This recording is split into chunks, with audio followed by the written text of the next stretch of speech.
मोदी सरकार द्वारा 3 तलाक पर कानून भले ही बना दिया हो, लेकिन इसके बावजूद 3 तलाक के मामले लगातार सामने आ रहे हैं। इसी तरह का एक मामला बालाघाट जिले से सामने आया है, जहां एक महिला के पति ने अपने ही भांजे से खुद की पत्नी का दुष्कर्म करवाकर मोबाइल पर 3 तलाक दे डाला।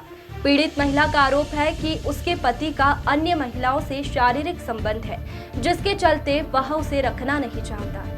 पूरे मामले में हैरत की बात है कि इतनी बड़ी घटना होने के बावजूद भी पीड़ित महिला की कई दिनों तक बालाघाट में एफआईआर दर्ज नहीं की गई और जैसे तैसे थाने में शिकायत दर्ज हुई तो आरोपियों के खिलाफ कोई कार्रवाई नहीं की जा रही है।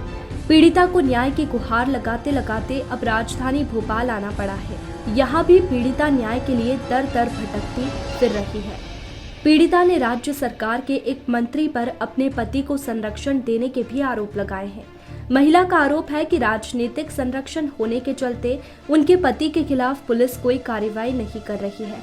मेरे पति ने अपने भांजे के साथ मेरा बलात्कार करवाया और जब इसकी मैंने विरोध की तो उन्होंने मुझे घर से निकालने की, तलाक देने की धमकी दी।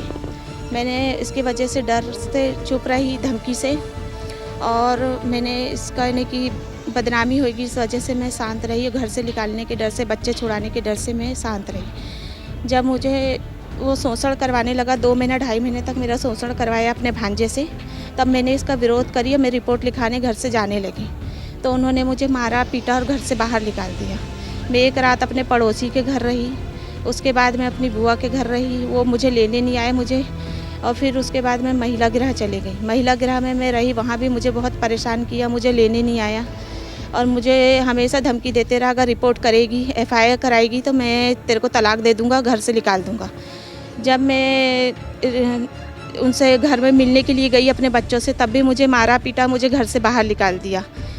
फिर उसके 3 बच्चे हैं मेरे। अच्छा, आपके हस्बैंड क्या करते हैं? वो रेत माफिया है मेरा हस्बैंड, चोरी की रेत वगैरह बेचता है, चोरी की गाड़ियाँ बेचता है। उनका भांजा क्या करता है? उनका भांजा ठेकेदार है, अरशद सौदागर। ऐसा क्यों किया उन्होंने, आपको क्या लगता है? उनकी परिवार में, उनके परिवार के और भी लोगों की सहमति दी गई? परिवार के और भी लोगों की सहमति, मेरे जेठ जेठानी की सहमति थी, बालाघाट में रहते हैं जाकिर खान, शहनाज खान, उनकी सहमति थी, मेरे देवर की सहमति थी, मेरे बड़े जेठ के बेटे की सहमति थी और उनकी सबकी साजिश के तहत ही ये सब हुआ है। आपको क्या लगता है ऐसा क्यों करवाया उन्होंने? उन लोग ने मेरे से प्रॉपर्टी हड़पने के लिए, जो मेरे नाम से तकरीबन 1.5 करोड़ की प्रॉपर्टी थी, ज्वेलरी, कैश पेमेंट वगैरह था, वो सब हड़पने के लिए, ज्वेलरी, पैसा वगैरह हड़पने के लिए उन लोग ने साजिश करी और वो बहुत पहले से ये साजिश चल रही थी मेरे को अलग करने की, लेकिन उनको कुछ कामयाबी नहीं मिल रही थी तो उनको ऐसा करवा के मुझसे छुटकारा पाना था।